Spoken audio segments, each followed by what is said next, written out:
Today, we are very pleased to have Spencer Cole to join us in the interview. Welcome, Spencer. Thanks for joining us today. Thank you for having me, Hannah. Spencer is a commercial and project development executive with more than 20 years in the resources sector across multiple disciplines of commercial, financial, engineering, and operations. Spencer is the Chief Financial Officer and Chief Development Officer at Xanadu Mines. So Spencer, can you please tell us more about Xanadu's strategic partnership with Zijin Mining?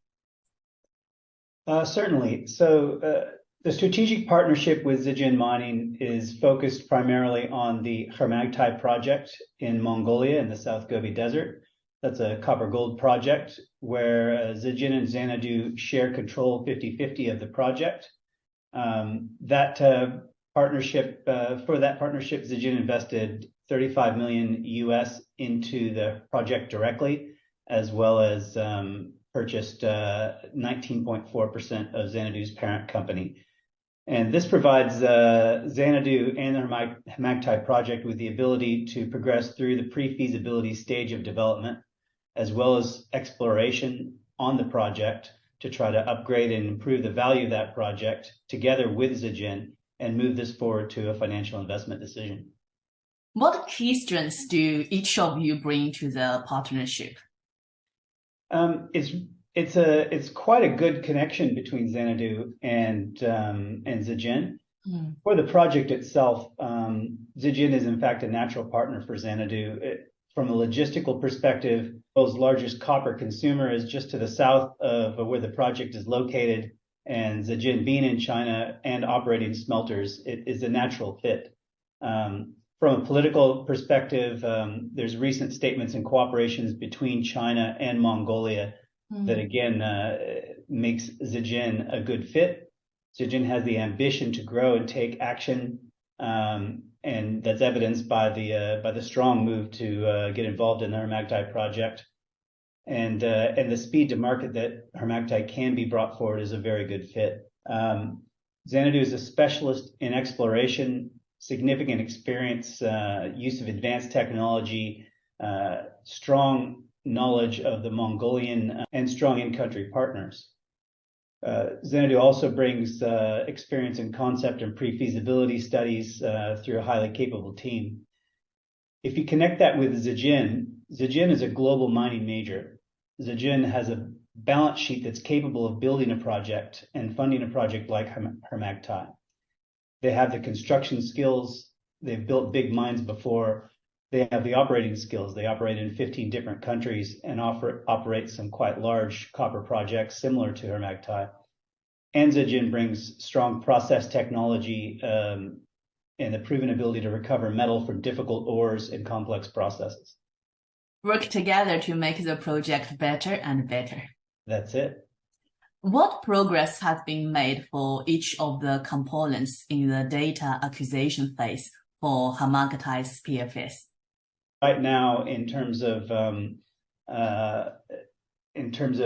key activity, it's primarily drilling. We have to do infill drilling to upgrade the resource to an indicated classification. We have a 30,000 meter drill program for infill drilling. We've already reported the results from the first 15,000 meters, and those have been very good. They've been equal to or better than the current resource. And importantly, we've already seen an extension vertically of the higher grade zones at Kharmagtai. So we'll be reporting the remaining 15 kilometers of assay results when they're ready. Can we expect measurable results? Measurable results will be on the infill drilling. The most important measurable result will be the mineral resource in Q4 of 2023. Exploration results will be reported as they are available. Metallurgical test work also in the data acquisition program will be reported realistically in Q3 and Q4 of 2023. But there's other work as well, optimization, water reserve exploration. All of those significant amount of data will be coming out in Q3 to Q4. But between now and then, the majority of results that we will report will be assay results from drilling. Thank you. Given progress to date, what opportunities do you expect will arise to sharpen the pencil, and how could this improve Kharmagtai's value? I think there's a few different ways that value could be uplifted within the project. The first is related to the infill drill and exploration program, which is increased grade in the mine. That could be through an extension to existing higher grade zones or identification of new higher grade zones, which we're already starting to see some of in the infill drill. Other uplifts that we could see are improvements in recovery now that we are going to have more refined metallurgical test data by domain, better geometallurgical data as well that allows us to schedule and process the material more effectively. But there's also technology-assisted uplift scenarios, which we identified in the scoping study that we're going to properly study this time through. Some of our initial work is focused on coarse ore processing, which reduces the energy in water per ton, improved haulage using hybrid and electric fleets, trolley assist or in-pit crush and convey, and also leaching of oxide material using cyanide glycine leaching, which is being tested now. There's potential to reduce the capital in the project, and this is one of the advantages of having a partner like Zijin, who has the strong network in China, where key capital items may be able to be procured by Zijin at a more advantageous rate than we could have on our own. And I guess as a final comment on this topic is, don't forget exploration. Even though we're doing a pre-feasibility study, we're also doing this exploration program that could potentially transform the entire project and its value. First, widely anticipated by the market, what is the expected time frame for the PFS? The timeline for the pre-feasibility study is built around completion in Q3 of 2024. So between now and then, by the third quarter of 2023, we'll have the majority of our data acquisition work done.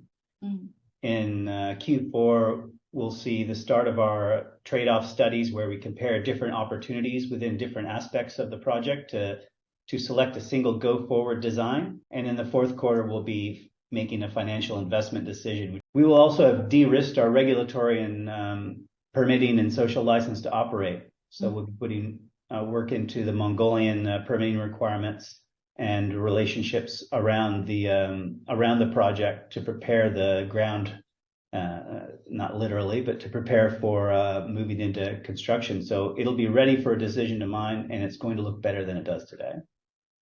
Great. What early works have started out at site for the PFS and drilling phases? Right now, the work we're doing is around early works on the camp. So, for example, we're building a new core processing facility. That'll be helpful during the study phase, but also the ongoing operation of the mine in the future, where there's always drilling required as you move forward through your mining process, as well as additional exploration on site. Upgrades to camp facilities are happening right now, which includes accommodation as well as building a greenhouse to provide fresh food for people living out in the Gobi Desert for us. And finally, we're putting a connection to the electrical grid in place, and we're shutting down our diesel generators, which will give us power. It reduced our scope 1 emissions from an ESG perspective, but it will also give us power for construction so that the camp will be ready and positioned to go. When will the decision on long lead items be made, and what are the biggest risks to achieving commercial production? Key long lead items you might order would be big mills, major plant equipment, or mining mobile equipment, and you'd prioritize those early. The earliest long lead item ordering realistically would be made is at the end of calendar year 2024. In terms of what are the major risks to achieving commercial production, it's really around planning. The more front-end work you do to prepare, the better your startup goes. I think if you look at the risks today, you would say regulatory and permitting is an important one to be on top of, and that's one thing we're going to be de-risking during the project. Other risks are access to water, again, a key focus of our area in terms of making sure that we have water reserves ready to go. And then finally is the quality of your data, which is why we're doing the infill program we're doing today. What funding options are available for Kharmagtai's production once the decision to mine is made? I assume you're probably asking about Xanadu to fund its share, assuming that Zijin can fund its share. Xanadu has a few different options available to us. Yeah. So we could certainly go to the equity markets. Yeah. We could also seek project financing, and once a project is de-risked and proven up to the stage we're going to take it to, you can get bank and debt, other debt financing.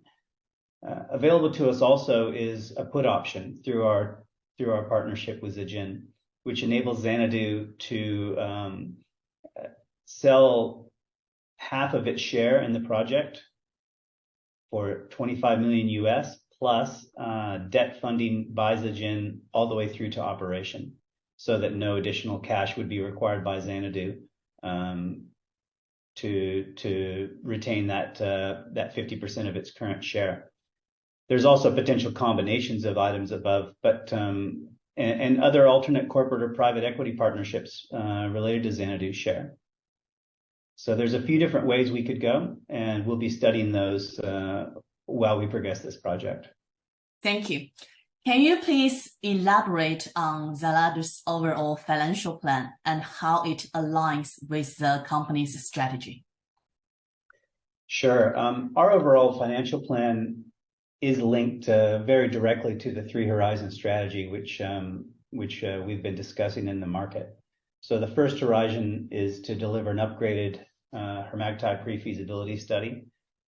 That's fully funded by the project, and as a result, that first horizon of our strategy is something that we can execute and not worry about finding money for it. Mm-hmm. The second horizon of our 3 Horizon strategy is to add value through a new discovery at Kharmagtai. Now, again, as I mentioned earlier in our discussion, that's funded by the joint venture with Zijin. Yeah. So discovery exploration, second horizon, also moving forward. The third horizon, in terms of our financial plan, this is where we're still evolving.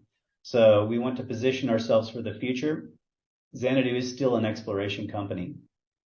We need to reload our project portfolio, and we're going to target doing that in Mongolia via new tenements. And we're aiming to do that while the pre-feasibility is ongoing.